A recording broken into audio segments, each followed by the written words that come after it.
Shalom, Tuhan memberkati.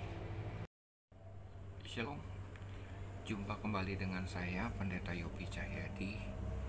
Kita akan mempelajari kebenaran firman Tuhan yang terambil dari Kolose 1 ayat 12 sampai 14. Kolose 1 ayat 12 sampai 14. Kita akan mempelajari ada 5 berkat yang Tuhan berikan kepada kita, kepada semua orang percaya melalui Kristus yang sudah mati di kayu salib untuk menebus dosa-dosa kita dan menyediakan kehidupan kekal untuk setiap orang yang percaya kepadanya. Jadi ada 5 berkat yang Tuhan berikan kepada kita untuk orang-orang percaya melalui Yesus Kristus. Kolose 1 ayat 12 sampai 14. Saya akan bacakan. Dan mengucap syukur dengan sukacita kepada Bapa yang melayakkan kamu untuk mendapat bagian dalam apa yang ditentukan untuk orang-orang kudus di dalam kerajaan terang. Ia telah melepaskan kita dari kuasa kegelapan dan memindahkan kita ke dalam kerajaan anaknya yang kekasih. Di dalam Dia kita memiliki penebusan kita, yaitu pengampunan dosa. Bapak Ibu, saudara-saudara yang saya kasihi, kita belajar dari Paulus yang menulis surat kepada jemaat di Kolose.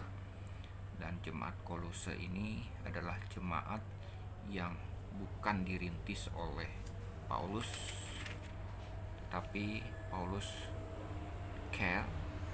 peduli dengan jemaat tersebut. Ya, kenapa? Karena ada asketisme yang melanda jemaat tersebut. Ya, usaha atau daya upaya kita untuk manusia supaya kita bisa berkenan di hadapan Tuhan, supaya kita layak di hadapan Tuhan. Tidak cukup dengan anugerah, tapi diperlukan usaha manusia. Ya, dan pada akhirnya orang-orang yang menganut ini, mereka membandingkan dirinya dengan orang lain, khususnya kepada orang-orang yang lemah dan merasa bahwa dirinya lebih tinggi kepada orang lain dan memaksakan orang lain untuk hidup seperti dia. Dan pada akhirnya orang-orang asketisme ini adalah orang-orang yang sombong rohani. Ya, tetapi Paulus mengcounter ini dengan memberikan 5 berkat yang Tuhan sediakan bagi orang percaya melalui Yesus Kristus. Yang pertama, ayat 12 dikatakan, dan mengucap syukur dengan sukacita kepada Bapa yang melayakkan kamu untuk mendapat bagian dalam apa yang ditentukan untuk orang-orang kudus. Jadi hal yang pertama yang Tuhan sediakan melalui Yesus Kristus kepada kita orang-orang percaya adalah warisan.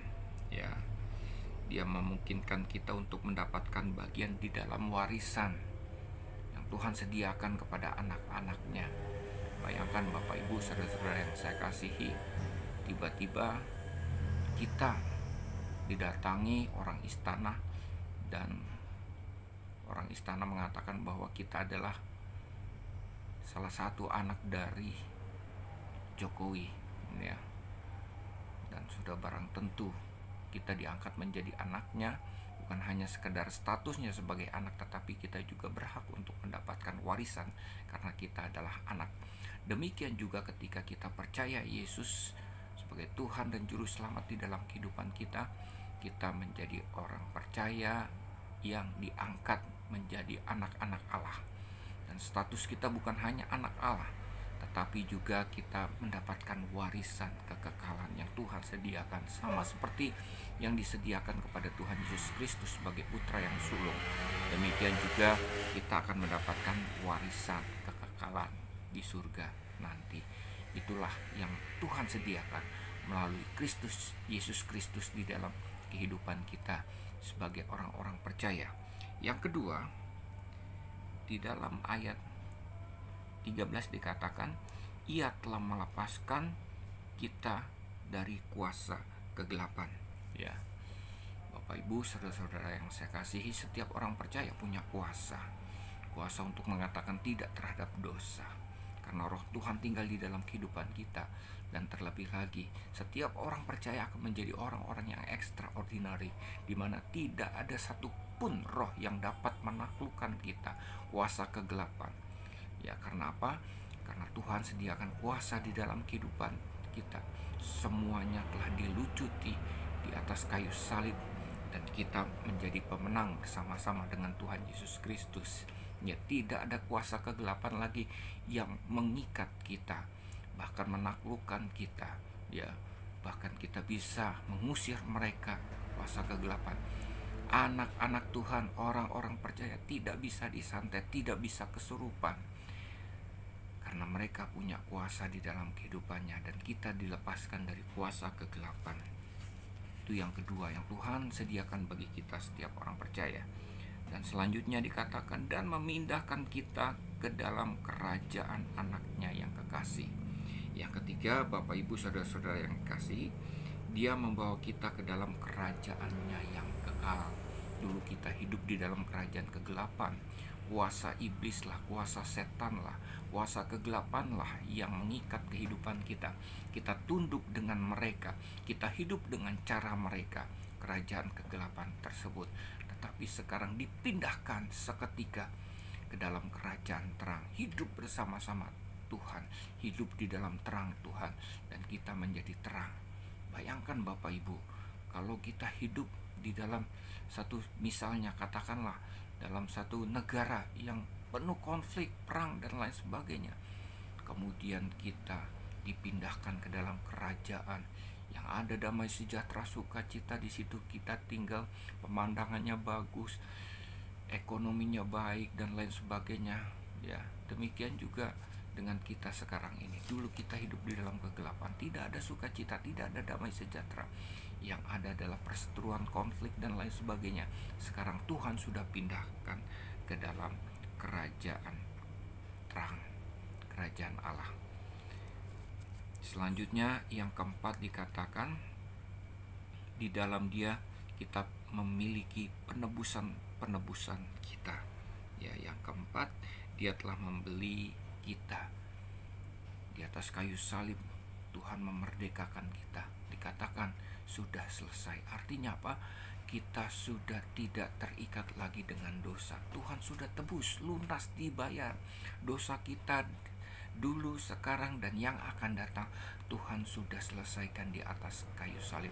Kita tidak lagi berhitungan dengan dosa, karena kita tidak hidup untuk dosa, tetapi hidup bagi Allah. Kita tidak lagi hidup di dalam kegelapan, karena kita tidak lagi terikat dengan dosa. Kita menjadi orang-orang yang merdeka.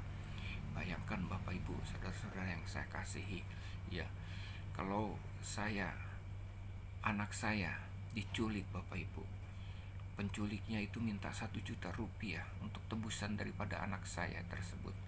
Jangankan uang 1 juta rupiah, penculiknya minta tambah 10 juta atau 100 juta, bahkan rumah saya, ya, bahkan hidup saya akan serahkan untuk penculik tersebut, untuk menebus anak saya. Kenapa? Anak saya kasihi, ya, berapapun harganya saya akan tebus.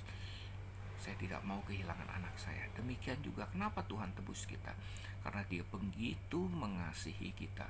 Tuhan sudah memerdekakan kita.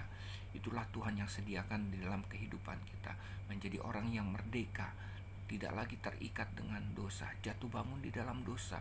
Kita menjadi orang yang bebas dan merdeka. Dan yang terakhir di dalam ayat 5, di dalam ayat 14 dikatakan, yaitu pengampunan dosa. Yang kelima, Tuhan memberikan kita pengampunan dosa. Ya, Bapak Ibu saudara-saudara yang saya kasihi, pengampunan yang Tuhan berikan sudah sempurna. Ya, tidak perlu ditambah-tambahkan lagi. Artinya kita dianggap, pengampunan yang Tuhan berikan bukan karena usaha kita, tetapi karena kebaikan Tuhan. Tuhan mau berikan itu kepada kita. Katakanlah misalnya kita menjadi terpidana sekarang ini, menjadi orang hukuman. Kita minta gerasi kepada Jokowi, dan Jokowi yang mempunyai hak untuk memberikan gerasi atau pengampunan, rehabilitasi dan lain sebagainya kepada kita. Dia, karena Dia baik hati, Dia berikan itu kepada kita. Dia tidak melihat perbuatan kita, Dia tidak melihat siapa diri kita, tapi karena kebaikan hati Jokowi diberikan itu gerasi kepada kita. Demikian juga dengan Tuhan. Tuhan berikan pengampunan dalam kehidupan kita. Bukan karena kita baik, kita kudus, kita layak di hadapan Tuhan, tetapi karena Tuhan mengasihi kita. Dia baik kepada kita, dia tidak mau kehilangan kita, maka diampuni semua dosa-dosa kita dan bahkan diberikan tempat di dalam kehidupan kekal, mendapatkan bagian di dalam kehidupan kekal. Itulah kita, Bapak Ibu, saudara-saudara yang dikasihi Tuhan.